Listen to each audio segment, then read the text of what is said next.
तुम्हारी विधि नहीं है जय हनुमान ज्ञान गुण सागर जय कवि सतिन लोक उजागर राम दूत लिख बलधामा अंजनी पुत्र पवन सुधनामा विक्रम बजरंगी कुमद निवार सुमत के संगी। आज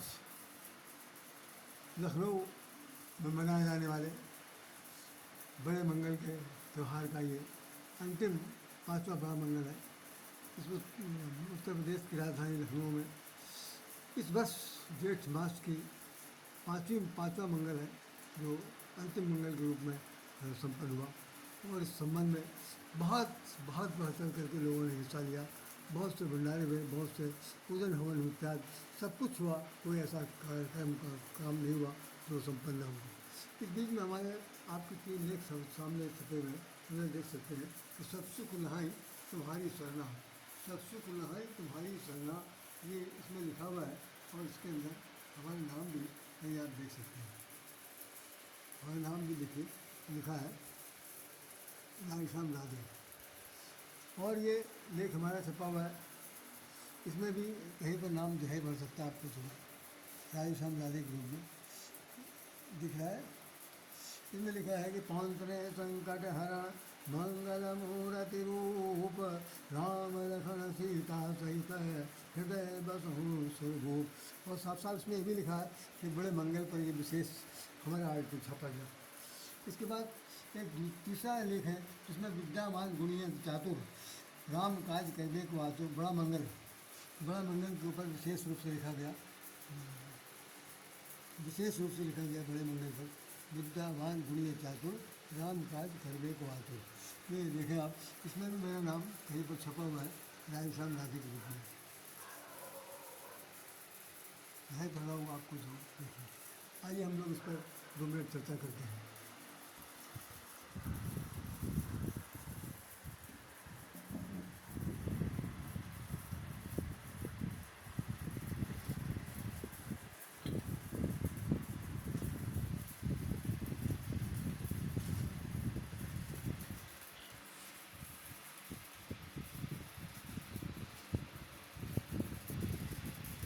उत्तर प्रदेश की राजधानी लखनऊ में इस वर्ष जेठ मास की 5वां अंतिम मंगल है और इस पर सभी भक्तों ने बढ़ चढ़ कर हिस्सा लिया। जिसके पास जितना जो कुछ था धन से संपन्न थे या जिसने जिस तरह से चाहा, कोई ऐसा चीज़ नहीं जिस तरह का उन्होंने उपचार न किया हो, भंडारा न किया हो या गुणगान न किया हो हनुमान जी के बारे में।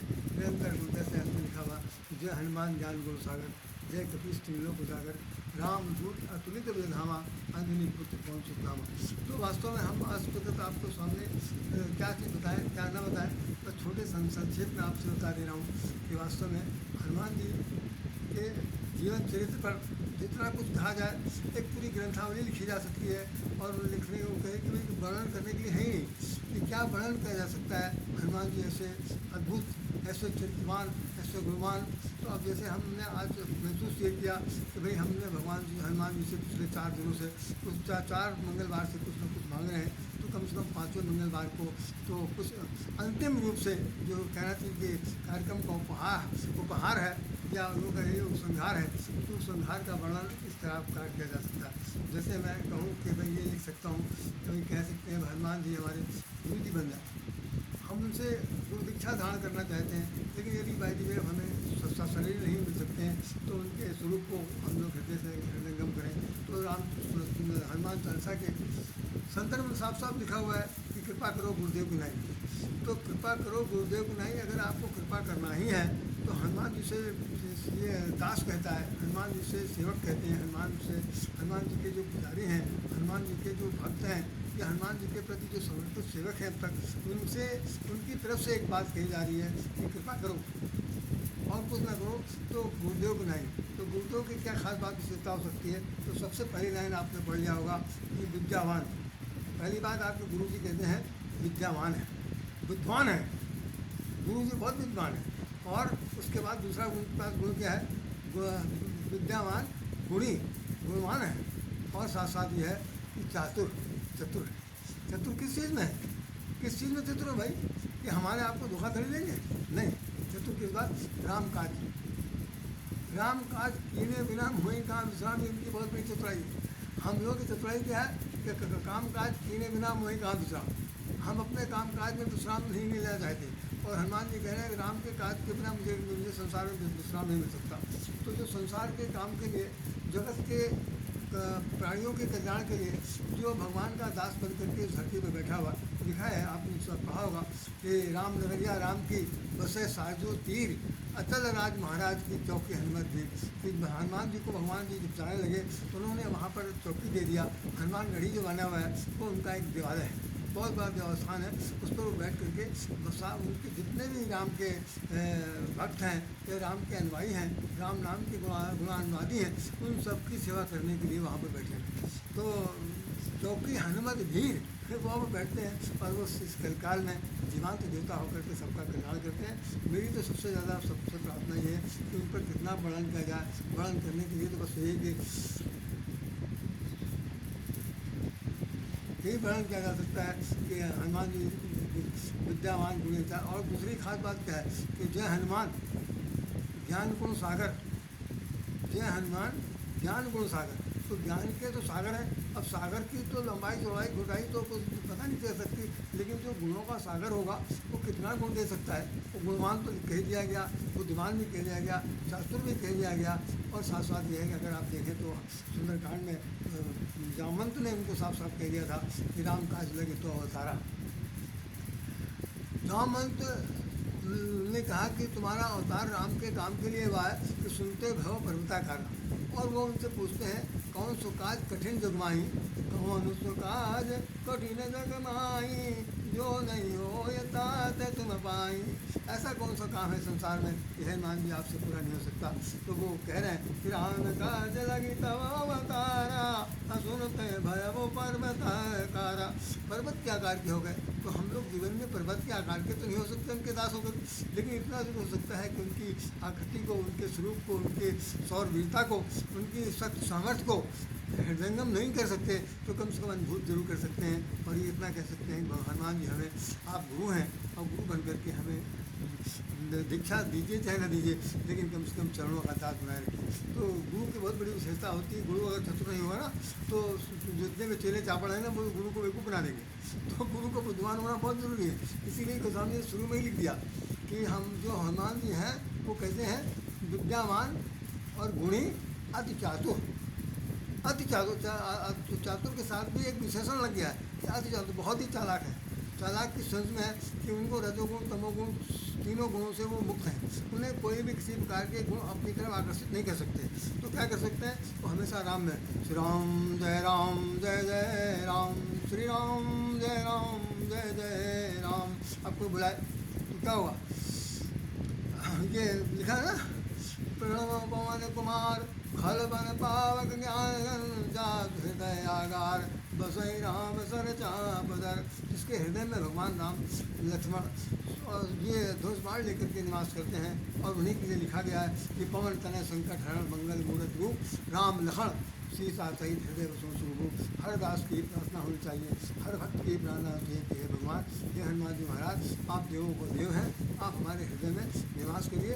किस लिए निवास करिए, क्योंकि आप स्वरूप हैं, देवताओं के भी राजा हैं। तो जो देवताओं के राजा होगा उसको उसकी एक खास बात यह है कि उसके हृदय में राम सीता पहले से विराजमान है। तो कहना है कि राम लखन सीता सहित उन तीनों को बुला लाइए और आप उनके साथ मेरे हृदय में बैठ जाइए। कितना यहाँ पर भक्तराज बहुत चालाक है, बहुत चालाक है। हनुमान जी भी समझ रहे हैं कि अभी मुझे बैठा नहीं पा रहे, हम तीनों को बैठाने की बात कर रहे हैं।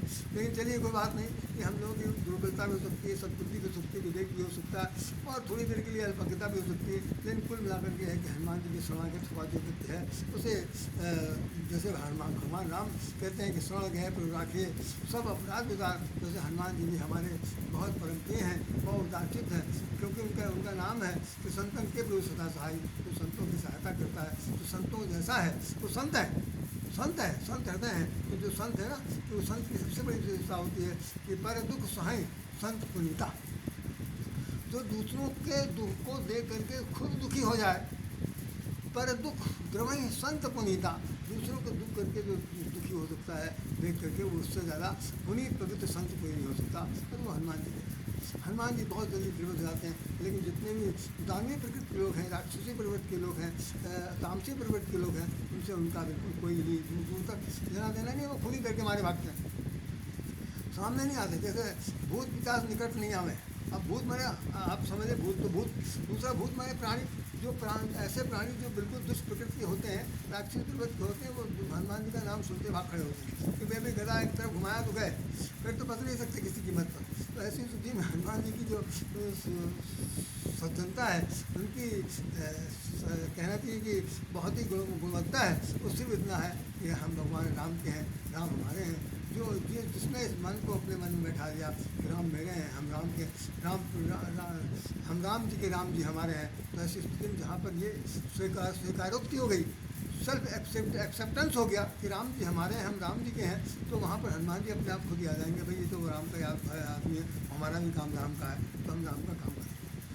तो इसलिए इन सब बातों को ध्यान रखते हुए हमने बहुत संक्षेप में आपसे बता दिया कि आप लोग से देखिए, तो गुरु जो हम आपका गुरु जी हैं, आपके गुरु जी जो अगर ना बनाया हो वैसे तो गुरु आज के ज़माने में ढूंढे नहीं मिलेंगे, एक से एक सब बने हुए, ऐसे बने हुए घूम रहे हैं जिनके साथ कि कितना छिद्रान बैसल किया जाए, कितनी इनके बारे में कहा जाए, सब बहुत कुछ थोड़ा है। अब आप गुरु को सही ढंग से छानबीन नहीं कर सकते, ऐसी स्थिति आ गई।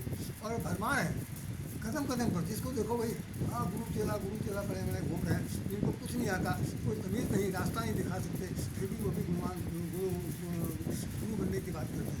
तो यहाँ पर जो गुरु की विशेषता बताई गई है, उससे ये बताई गई जो गुरु है वो बहुत ही गुणवान होना चाहिए, बहुत चतुर चालाक होना चाहिए, और हर तरह से कम चेला चापड़ों से कभी सावधान रहना चाहिए, क्योंकि इनके बारे में भी आज के आधुनिक होता है कि कौड़ी लागे करें विप्र गुरु घात, ये लिखा हुआ रामचरित मानस में उत्तरकांड में लिखा हुआ कि थोड़े पैसे के लिए, थोड़े धन के लिए कई बार जो चेला लोग हैं वो गुरु को ऊपर घात करते हैं, और ऐसे तमाम प्रमाण है, बहुत प्रमाण है गुरु के संपत्ति को, गुरु को हड़पने के लिए चेलाओं ने गुरुओं का अंत कर दिया, और वो जेल में हवा खा रहे हैं। बहुत से ऐसे तमाम, लेकिन मैं उन सब बातों नहीं जाना चाहता, मैं सिर्फ कहना चाहता हूँ कि आज वर्ष का समापन हो रहा है, और अब अगले वर्ष हम लोग फिर जेठ के महीने में हनुमान जी से तो पूरे बरसवा मंगलवार आएगा, हम लोग मंदिरों में जाएंगे, लेकिन ये एक प्रकार का विशेष है। इसमें उपहार स्वरूप हमने ये बात कहने की कोशिश की कि संघार में सबसे ज़्यादा यही कहना